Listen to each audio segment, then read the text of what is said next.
Hey guys, and welcome to the Working Money Channel. Russell 2000 at a 52-week high. The Russell 2000, the Nasdaq, the Dow Jones, the S&P 500, and the NYSE all at record highs, guys. Japan's Nikkei 225 breached a 35-year top, and Bitcoin has already made a new all-time high.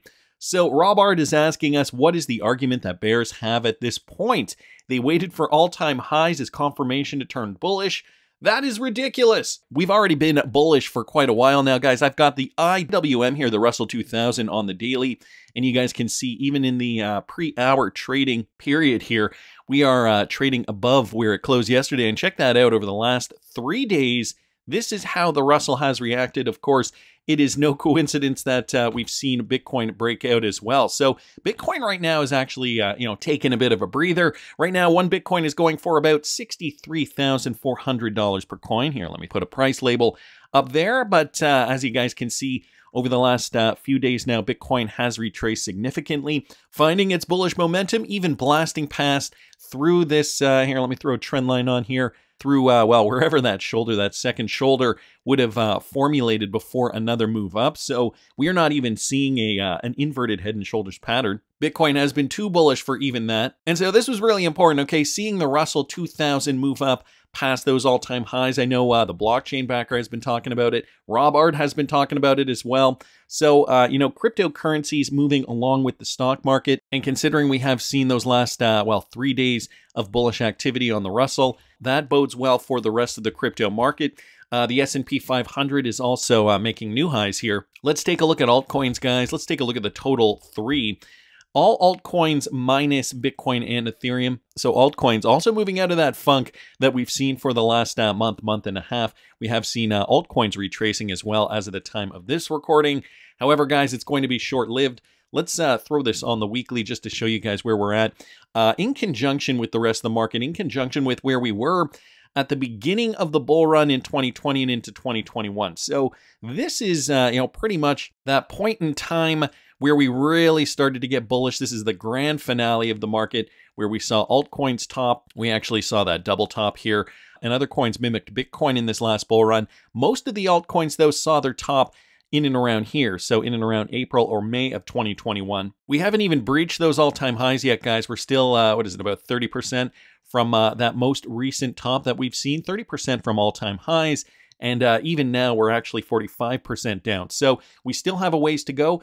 Crypto looking at, fairly good, 48. I think it has maintained that number since yesterday. The market cap is back up 4.67%, up to $2.34 trillion. And the activity, guys, is growing 54.53%, up to 82.66 billion. Bitcoin dominance holding on at 53.7. So we haven't seen that shift yet. But take a look at this, guys. Green, green, green, green, green in the last 7 days. You can see that a lot of these coins have gained at least 10% or more. Bitcoin is up in the last 7 days over 10%. Same with Ethereum. Same with BNB Coin and Solana.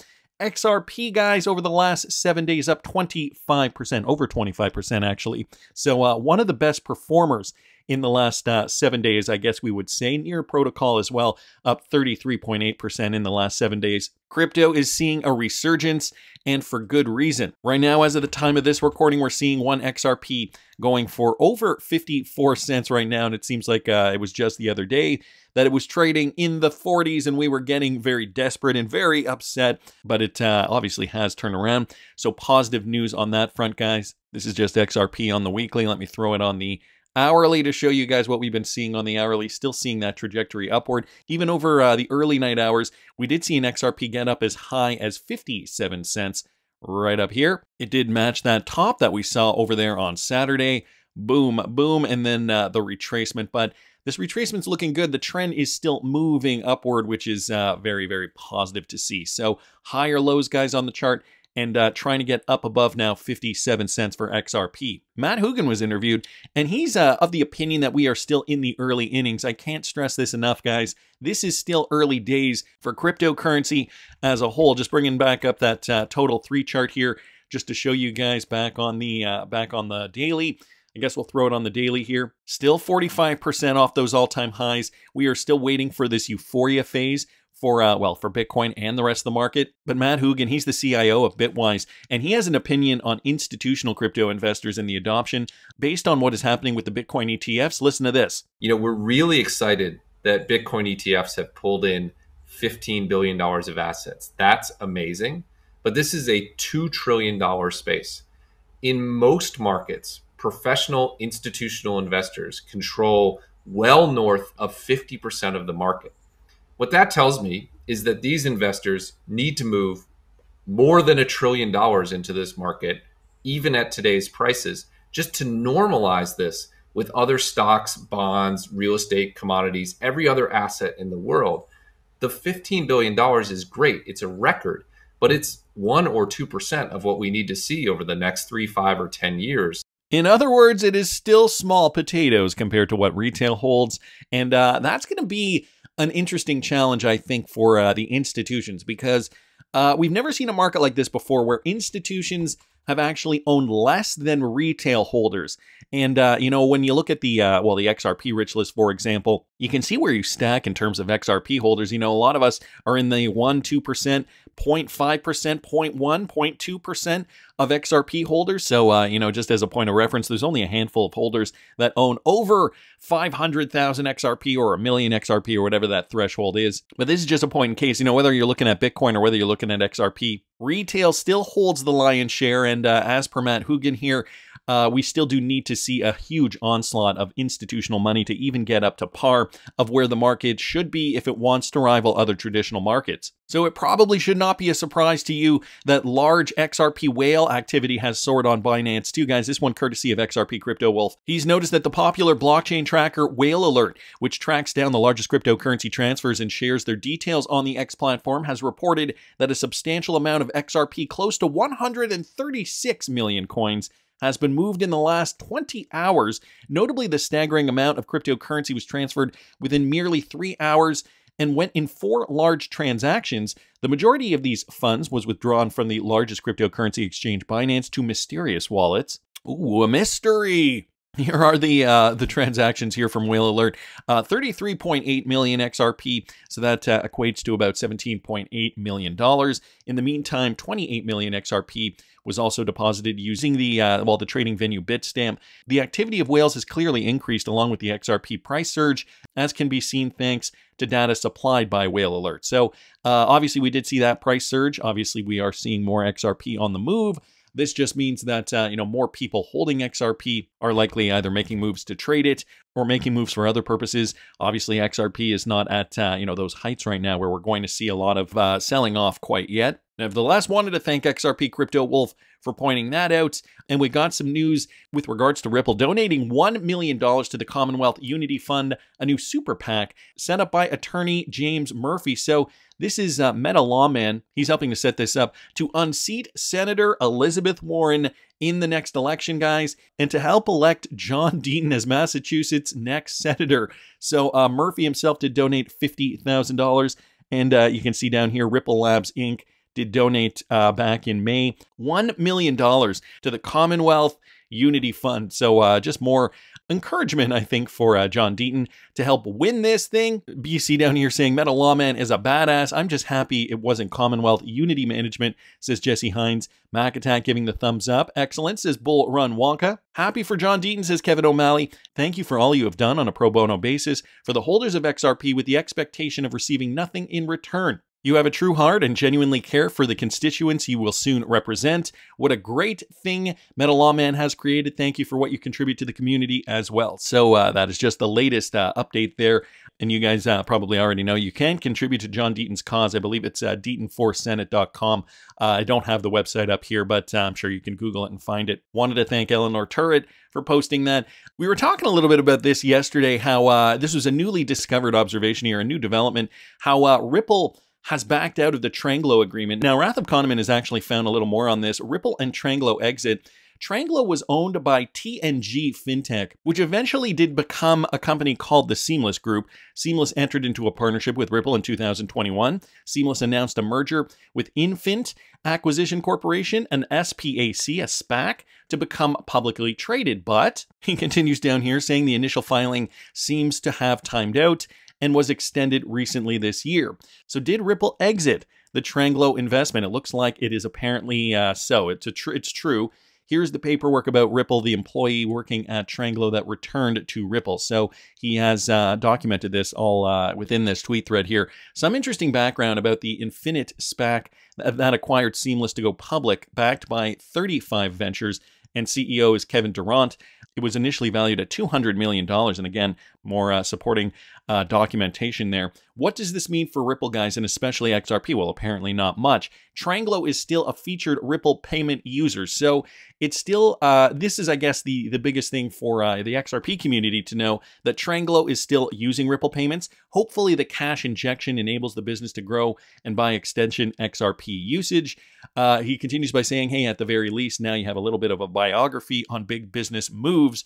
I really thought that butt would make for a good cliffhanger, but, it was kind of lame. No offense. So just to reiterate, it was just the investment that went south. It was not the usership of ODL from Tranglo. Tranglo is still using ODL payments or Ripple payments as a service. So just to clear that up, wanted to thank the Wrath of Kahneman for digging a little deeper on that and giving us some more information here about the ins and outs of the Ripple Tranglo deal. So thank you for that. As you guys have probably heard by now, Donald Trump has chosen his running mate, guys, J.D. Vance. And not only is he pro-crypto, he owns crypto as well. Checkmate, Operation Choke Point 2.0. I'm probably one of the few members of the committee that actually owns cryptocurrency. I've been fascinated by it for a long time.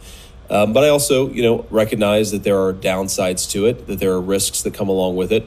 And my basic bias here is that we don't really know what it is yet, meaning not just cryptocurrency, but a lot of the other underlying and related Web3 technologies, and that our regulatory approach should basically be to protect consumers while ensuring that we don't destroy the dynamic upside of this. And here's what I mean by the dynamic upside.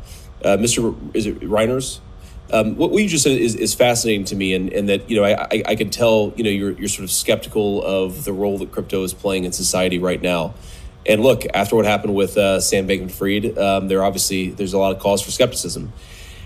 What I wonder is how people would have described the internet in the 1970s, the 1980s, before it was commercially available, before it was a major part of the way that we did commerce, and that if we had taken an overbearing approach then, we might have destroyed a lot of the upside that have come over the last 3 decades. So I'm going to put this question to each of you, maybe just going from left to right.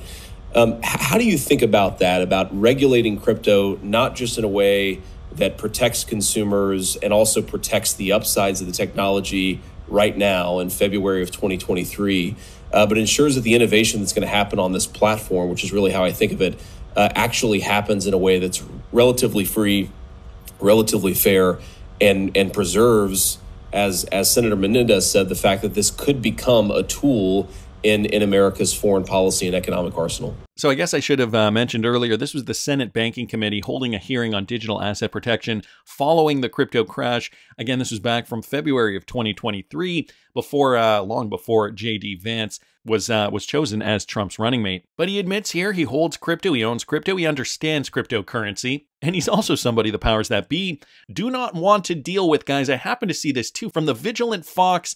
A Tucker Carlson clip reveals stunning insights on J.D. Vance. Listen to this. J.D. Vance is the VP pick, and I think every person who pays close attention has got to be thrilled by that.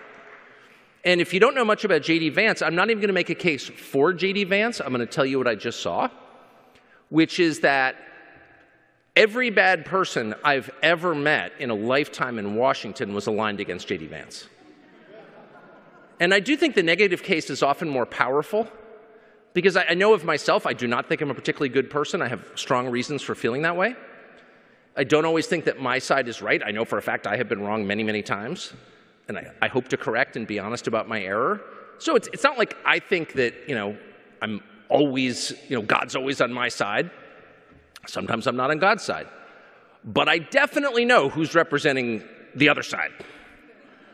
It's a lot easier to tell who the people who are only in it because they like, killing other people in pointless wars. Like, I know who those people are.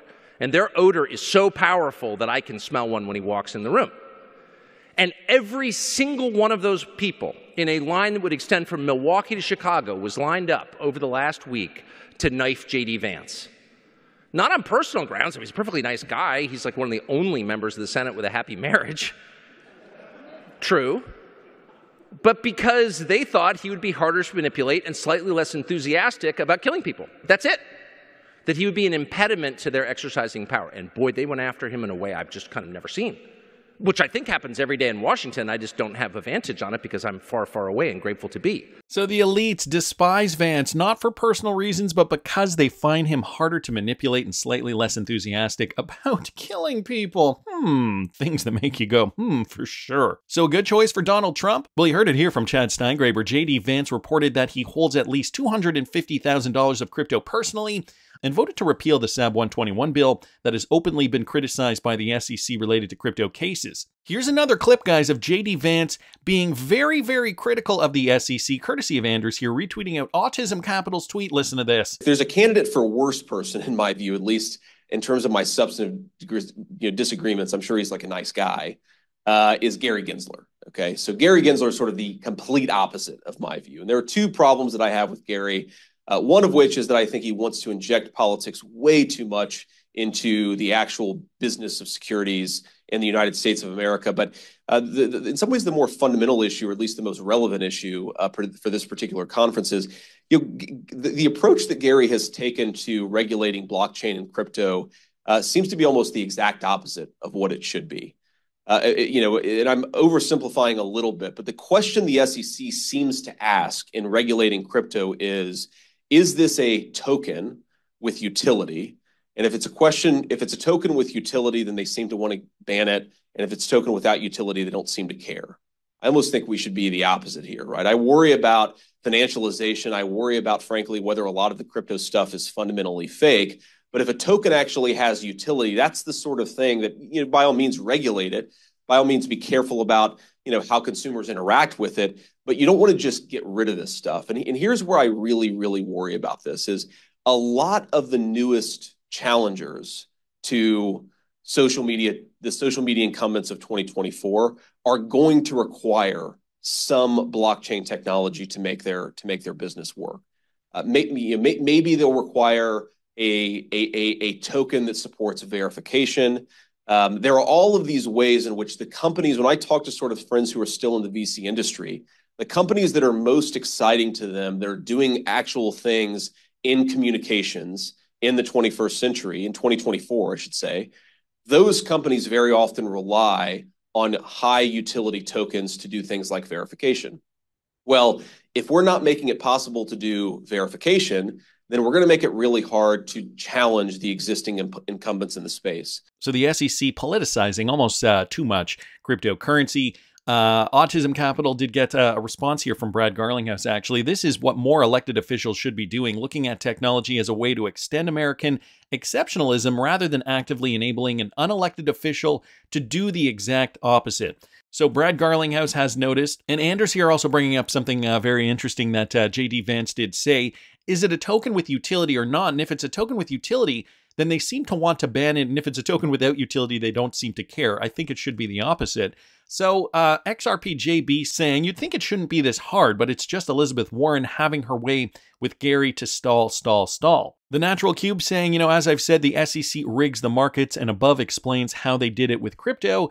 Monster Energy saying, does this mean XRP has the most utility? No other token is going through as much as XRP right now. And I think, XRP was the first. We are still seeing more, but, slowly but surely the SEC is losing power, and hopefully they lose power for good. Now, guys, a train of thought here from XRP drops, but a very interesting connection. Did you know that Dan Gallagher, who is a former SEC commissioner, has joined Robinhood as chief legal officer now? You do remember Ripple did acquire Pantera's share of Bitstamp, and now Robinhood is looking to purchase up Bitstamp. So the train of thought here, Dan Gallagher is the proposed next chair of the U.S. SEC in a prospective Donald Trump administration. This is the hypothesis, at least.